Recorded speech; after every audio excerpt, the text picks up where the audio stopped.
So hello friends, welcome back to our channel.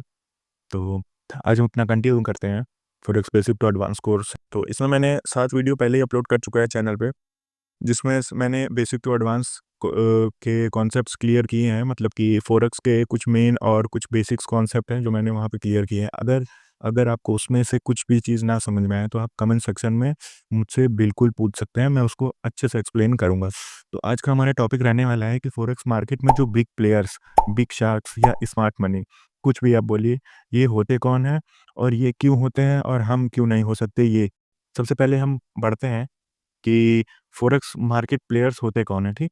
तो friends, forex market player वो player होते हैं जिनके पास बहुत बड़ा पैसा होता है, मतलब कि बहुत ज़्यादा पैसा, मतलब हाँ, अरबों-खरबों रुपए, ठीक?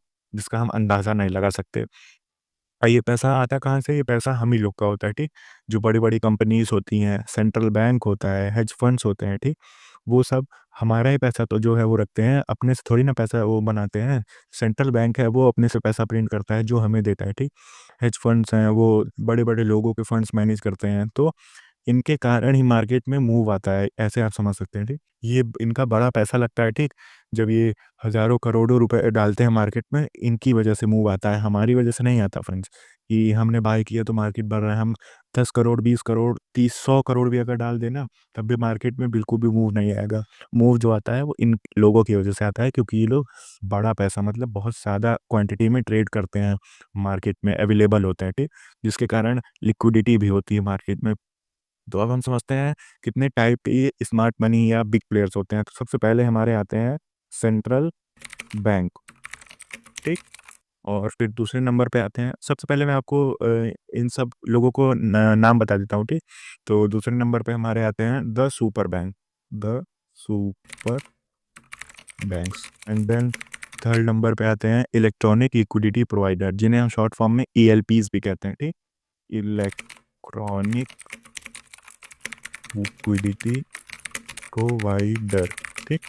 और देन फोर्थ नंबर पे हमारे आते हैं large commercial companies, large commercial companies, ठीक?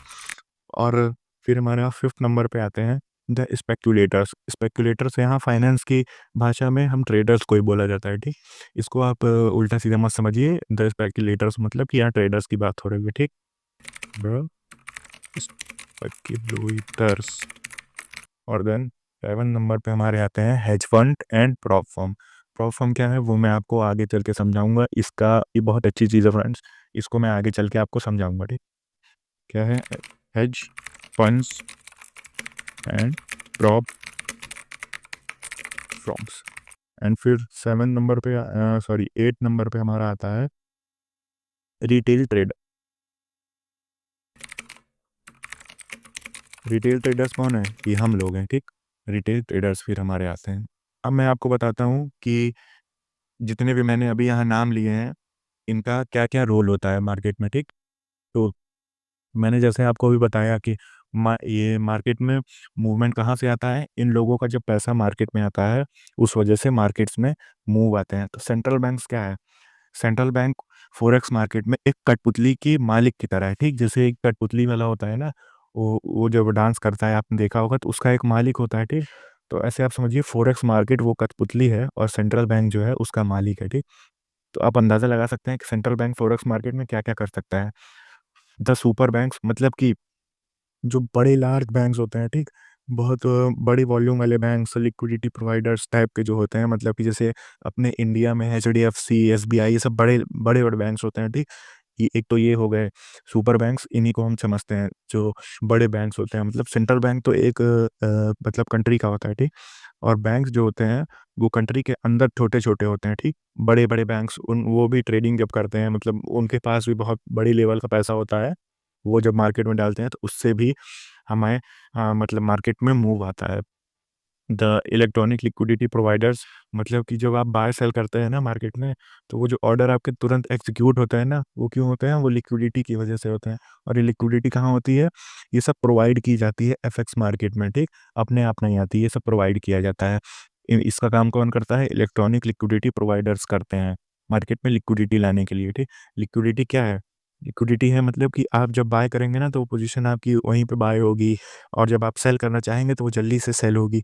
मतलब कि बाय सेल हो रहा है मार्केट में आपका ऑर्डर, इसलिए वहाँ पे लिक्विडिटी है और लिक्विडिटी क्या है? पैसा ही है और कुछ नहीं है लिक्विडिटी, ठीक। द लार्ज कमर्शियल कंपनीज़, ठीक। कमर्शियल कंपनीज़ क्या है?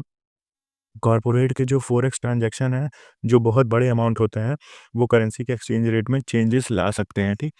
मतलब कि यहाँ पे जो बड़ी-बड़ी कंपनीज़ हैं ना, उनके जो ट्रांज़ैक्शंस होते हैं, बहुत बड़े-बड़े ट्रांज़ैक्शन होते हैं, आप समझ नहीं सकते। मतलब बहुत बड़ा अमाउंट होता है वो सब, जिसकी वजह से मार्केट में मूव आता है। द स्पेक्युलेटर्स मतलब ट्रेडर्स, ठीक। ट्रेडर्स क्या है? अब हम जैसे तो हम छोटे-मोटे ट्रेडर्स हैं, ठीक। हम लोग बहुत कम कैपिटल से ट्रेड करते हैं। पर जो बड़े ट्रेडर्स होते हैं, ठीक? जो मतलब बहुत एक्सपीरियंस ट्रेडर होते हैं, जिनके पास बहुत अमाउंट होता है, बहुत बड़ा कैपिटल होता है, वो भी मार्केट में अपना जब बड़ा पैसा डालते हैं, तो उनकी वजह से भी मार्केट में मूव आता है, ठीक? देन अब हम समझते हैं hedge fund and prop firm. Hedge fund क्या होते हैं? इसमें बहुत बड़े-बड़े लोगों का जिनके पास बहुत पैसा है ना, वो सब अपना पैसा मैनेज करने के लिए देते हैं, जो कि यहाँ पे मैनेज होता है, ठीक? मैनेज होता है तो पैसा कहाँ मार्केट से ही मैनेज होता है उन लोग का, ठीक? मार्केट में वो लोग ट्रेडिंग करते हैं, तो जब बड़े-बड़े पैसे लगते हैं, बहुत ज़्यादा अमाउंट में पैसा लगता है मार्केट में, तो फिर यहाँ पे मूव हमें देखने को मिलता है। कहाँ पे? मार्केट में, ठीक? देन रिटेल ट्रेडर्स अब आते हैं, ठीक। रिटेल ट्रेडर्स कौन होता है? रिटेल ट्रेडर्स होते हैं हम मतलब कौन? जिनके पास छोटे अमाउंट में पैसा होता है, ऐसे आप समझ सकते हैं। हम लोग क्या करते हैं कि हम लोग लाख रुपए, करोड़ों रुपए, 10 करोड़, 15 करोड़, 100 करोड़ भी मान लीजिए, इससे ट्रेड करते हैं। इससे हम मार्केट में बिल्कुल भी मूव नहीं ला सकते हम लोग, ठीक। तो हम लोग क्या हैं, बस छोटे-मोटे रिटेल ट्रेडर्स हैं, हमारी वजह से मार्केट में कोई भी मूव नहीं आ सकता। अब आगे हम चलते हैं। तो गाइस अब हम समझते हैं कि फॉरेक्स ट्रेडर हमें क्यों बनना चाहिए, क्यों हमें फॉरेक्स ट्रेडिंग करनी चाहिए, ठीक? अब मैं आपको कुछ पॉइंट्स बताता हूँ, उसके हिसाब से आप समझ सकते हैं कि फॉरेक्स ट्रेडिंग के बेनिफिट्स क्या होते हैं और हमें क्यों फॉरेक्स ट्रेडिंग करनी चाहिए। फॉरेक्स और मार्केट के मुकाबले क्यों अच्छा माना जाता है, ठीक? तो मैं आपको कुछ पॉइंट्स बताता हूँ। एक तो इसमें सबसे पहले आपको लो कमीशन, ठीक? जो आपका ब्रोकर होता है, उसमें आपको क्या देखने को मिलता है? Low commission. लो कमीशन मतलब जैसे आप इंडियन मार्केट में आपने कभी ट्रेड किया होगा, तो वहाँ पे आपको कमीशन देना पड़ता होगा मतलब ब्रोकरेज और वो ब्रोकरेज बहुत ज़्यादा होता है, ठीक? तो सबसे पहले हमें क्या मिलता है? लो कमीशन, ठीक? एंड देन हमें फिर क्या मिलता है? No fixed cost, no fixed sorry friends, no fixed lot size. Lot size क्या होता है? जैसे इंडियन मार्केट में हमें एक फिक्स्ड लॉट साइज़ लेना रहता था, ठीक? पर यहाँ पे हम एक मतलब छोटा लॉट साइज़ भी ले सकते हैं। मान लो आपका कैपिटल लो है, ठीक? तो आप कम कैपिटल से कम लॉट और मतलब कम कैपिटल से कम लॉट्स लेके ट्रेडिंग कर सकते हैं, ठीक? तो यहाँ पे आपको देखने को मिलेगा 0.01 लॉट और 0.1 लॉट और 1 लॉट कंप्लीट, ऐसे आपको कम लॉट साइज़ लेने को यहाँ पे मिलेगा। और फिर हमें क्या मिलता है? सबसे बढ़िया एडवांटेज, ये 24 आवर मार्केट ओपन रहता है, ठीक? 24 आवर ओपन रहने का मतलब क्या है कि मान लीजिए आप अगर जॉब करते हैं या आप स्टूडेंट हैं, तो आप अपने हिसाब से अपना ट्रेडिंग प्लान, अपना सेटअप बना के कभी भी ट्रेड कर सकते हैं। मान लो आप जॉब पर्सन हैं, तो आप रात में ट्रेड कर सकते हैं अगर फ्री हैं। स्टूडेंट हैं, तो आप शाम को ट्रेड कर सकते हैं, ठीक? और नेक्स्ट है, no one can corner the market, ठीक? और यहाँ पे क्या है? कॉर्नर द मार्केट का मतलब क्या है कि यहाँ पे मैनिपुलेशन नहीं होता है, ठीक? और मार्केट्स के मुकाबले। नो मैनिपुलेशन मतलब क्या? कि कोई भी अपने हिसाब से मार्केट में पैसा डाल के प्राइस ऊपर कर दिया, पैसा निकाल के प्राइस गिरा दिया। तो ऐसा यहाँ पे आपको 100 में से ना 2% आपको देखने को बस मिलेगा, ठीक? और वो भी बहुत रेयर सिचुएशंस में होता है। देन सबसे अच्छा एडवांटेज लेवरेज। क्या है? लेवरेज, ठीक? लेवरेज क्या है? आपके पास अगर कम कैपिटल है, तो आप बड़ा साइज़ में ट्रेडिंग मतलब ट्रेड ले सकते हैं, बड़ी क्वांटिटी ले सकते हैं कम पैसे से। और सबसे लास्ट एडवांटेज है हमारा डीप लिक्विडिटी। सॉरी मैं डीप लिक्विडिटी। लिक्विडिटी सबसे अच्छी यहाँ पे होती है, ठीक? आप चाहे जितना लॉट लिए हों, चाहे छोटा से 0.01 लॉट लिए हों या 50 लॉट, 100 लॉट लिए हों, आप तुरंत उसको बाय सेल कर सकते हैं। ये कुछ एडवांटेज थे आप को देखने को मिले हैं फॉरेक्स ट्रेडिंग में। अगर फॉरेक्स मार्केट में अगर आप फॉरेक्स ट्रेडिंग करते हैं, तो ये सब आपको मतलब एडवांटेजेस मिल सकते हैं।